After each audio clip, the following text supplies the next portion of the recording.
Minister is threatening a lawsuit to shut down the opposition from holding him accountable for his attempts to interfere in the criminal prosecution of SNC-Lavalin. He says it's libelous to say the former Attorney General told him and his top officials that their actions were, quote, political interference and, quote, entirely inappropriate. But the taped phone call, texts, and notes, they show that's all true.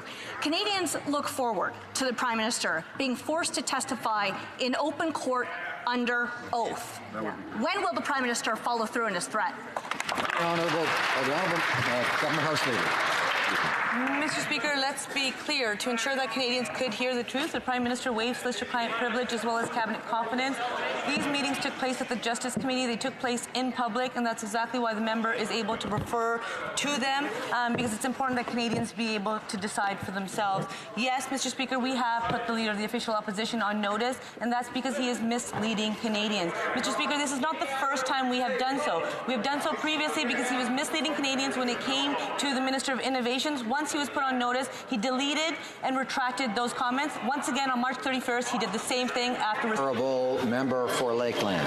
Indeed, let's be clear. The Prime Minister says it's libelous for the opposition leader to say the former Attorney General was pressured by him and then fired for resisting. But on the taped call, the clerk says the Prime Minister was, quote, determined in a firm frame of mind, that they were on a collision course and that he was going to get it done one way or another. When will the Prime Minister follow through on his threat to sue, or will he just finally admit that everything the opposition leader said is totally true? The right Honourable the Honourable Government House Leader. Excuse me. Thank you, Mr. Speaker. Mr. Speaker, the Leader of the Official Opposition was put on notice on March 31st. That very same day, he deleted tweets and then edited them because he knows he should be more judicious in his words. Mr. Speaker, his actions are clear. They talk a tough game. Mr. Speaker, the Minister of Innovation had done the same thing because they made those statements in the House. When they were asked to make those statements outside of the House, they would not. But do you know what happened after they were served notice in December, Mr. Speaker? The Leader of the Official Opposition retracted those comments. He deleted those tweets. Thank you, Mr. Speaker. Order. I encourage members to try not to react to things. The Honourable Member for Charleville-Haute-Saint-Charles. Mr. Speaker, the Prime Minister sent our leader a letter threatening legal action. In the letter, he complained that the opposition leader accused him of personally subverting the legal process to interfere in a criminal prosecution. Well, the leader has maintained what he said. So when will we go before a judge? The Honourable Government House Leader. Mr. Speaker, yes, we put the Leader of the Official Opposition on notice because he was making misleading statements to Canadians. On March 31st, they received a notice. That same day, the Leader of the Opposition deleted his tweets. He knows that he made defamatory comments, and he knows that he shouldn't do that. So, we served him with notice so that he can make better decisions and more respectful positions. Thank you, Mr. Speaker. Honourable Member for Charleville-Haute-Saint-Charles. Mr. Speaker, they are trying to present an alternate version of reality here. The fact is that this refers to what happened on March 29th. There are facts that were presented in the letter, and we want to respond to them. Now, the Leader of the Official Opposition is very open to going to court right now, so let's go, Mr. Speaker. We're just waiting for that. I would remind the member that he should direct all of his comments through the chair. The Honourable Government House Leader. Thank you, Mr. Speaker. The opposition leader and his party have a history of false and defamatory statements. In December, they had to withdraw some comments that had been made online about the Minister of Innovation.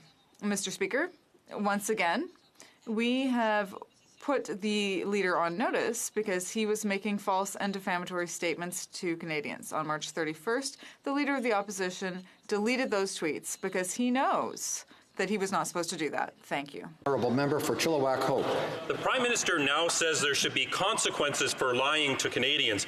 I guess he'll find out in October, but in his letter threatening to sue the Conservative leader, he says that the former Attorney General never told him that the political interference in an ongoing criminal proceeding was entirely inappropriate. But the Prime Minister admitted to this House last week that in fact she told him that directly to his face. So he says there should be consequences for lying to Canadians.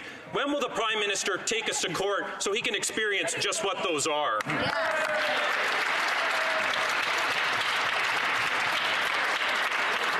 I encourage members to be judicious, of course, in the words they choose in this House. The Honourable Government House Leader. Order. Mr. Speaker, I appreciate your reminder that members should be judicious in their wording, and that's exactly why outside of this chamber you're not always there to monitor the situation, but Canadians can have confidence that when the Leader of the Official Opposition is misleading Canadians, we will not stand idly by. And that's exactly why the Leader of the Official Opposition was put on notice. After he was put on notice, he deleted tweets. He actually edited his wording to be more judicious, just as you have reminded all members to do. This is not the first time the Conservatives have done this. They did this in December after the Minister of Innovation had served them notice. Thank you. The Honourable member for Chilliwack Hope. In the letter where the Prime Minister threatens to sue the Conservative leader, he says that it's a lie, that the Clerk of the Privy Council pressured the former Attorney General and made it clear that her job was on the line. Well, Canadians could hear clearly on an audio recording that the Clerk of the Privy Council said exactly that. Truth is an absolute defence, and every word of the Conservative leader's statement on the Liberals' SNC-Lavalin scandal is true. If the Prime Minister believes otherwise, when will we see him in court? The Honourable Government House Leader. Speaker, I appreciate the opportunity to once again remind Canadians that all information is public. Why is that information public, Mr. Speaker? Because the Prime Minister waives solicitor-client privilege as well as cabinet confidence. All meetings of the Justice Committee members that they had on this issue were in public so that Canadians could decide for themselves, and they know very well who is misleading Canadians. That member talks a big game, but in February, when it came to comments on this file, it was the leader, his leader, the Leader of the Official Opposition, that actually retracted that statement. Thank you, Mr. Speaker.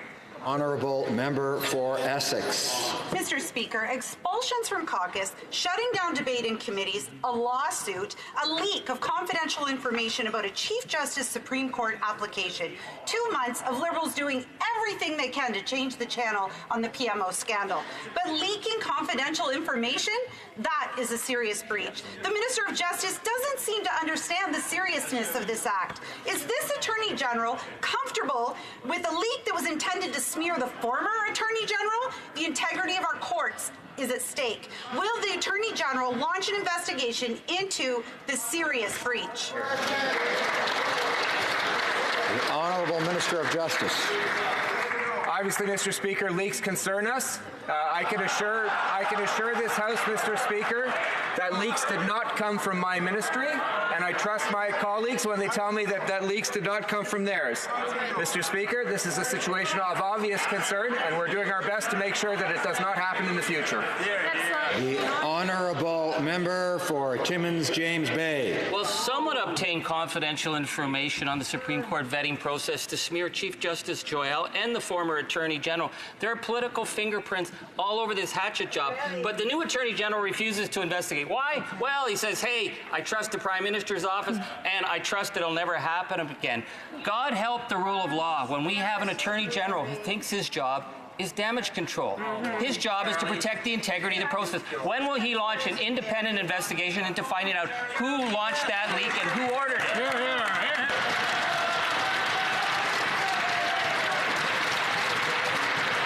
The Honourable Minister of Justice. Mr. Speaker, as I've said in this House, Canadians should have complete confidence in the integrity of our Supreme Court nomination process. Mr. Speaker, it is merit-based. It has led to the appointment of 2 exceptionally high-quality candidates thus far, as well as a Chief Justice, Mr. Speaker. Mr. Speaker, obviously these leaks are of great concern to me. As I assured this House yesterday, I am confident that these leaks did not come from my office, and the Prime Minister has assured this House that the leaks did not come from his office, Mr. Speaker. Order. honourable member for Lethbridge. The Prime Minister has been caught misleading Canadians. Having been caught now, the Prime Minister is trying to sue his critics. In his letter, he disputes the fact, and I quote, "The Prime Minister had been informed by the former Attorney General that his actions were entirely inappropriate and amounted to political interference," end quote. Now, every single Canadian understands that this is, in fact, exactly what happened. So my question is this: when will the Prime Minister move forward with his threat to call a court case and get to business? Honourable Minister of International Cooperation and Women. I believe my honourable colleague's question's been answered, and I imagine as the critic for the status of women, she's interested in what is happening to women in Canada. I'm proud to report that there are more women working in Canada now than ever before, more Indigenous people.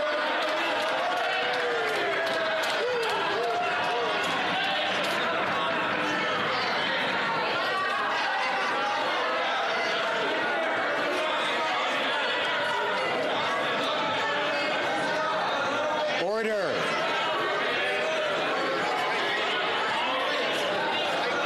Order.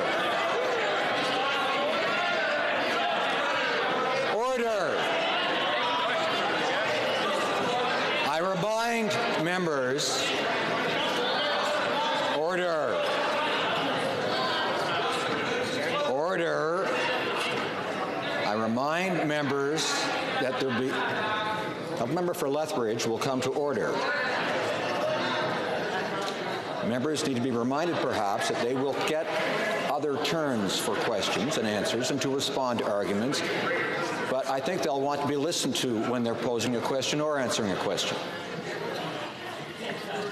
The Honourable Minister has the floor. Mr. Speaker, as I was saying, there are more women working in Canada now than ever before. More Indigenous people have jobs, more persons with disabilities are working, more newcomers and more young people are working now than ever before. And part of that, my honourable critic will want to know, is because we believe that gender equality is a driver for economic growth.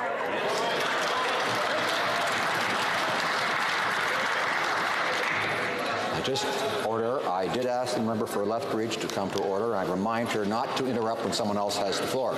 Now, member for Carlton Trail, Eagle Creek. Mr. Speaker, Canadians know what is happening to women under these Liberals. The former Attorney General repeatedly said the pressure she was facing was inappropriate. Yet the Prime Minister claimed no one had ever raised concerns with him. But just last week, he was forced to admit that was false. Now he is threatening to take our leader to court for pointing out that he has been misleading Canadians. When will the court case begin so that the whole truth can come out? Honourable Minister of Transport. My colleague brings up the issue of women. I want to point out that I'm extremely proud at Transport Canada that 47% of the very large number of nominations that have to be done under Transport Canada in the last 3.5 years are women.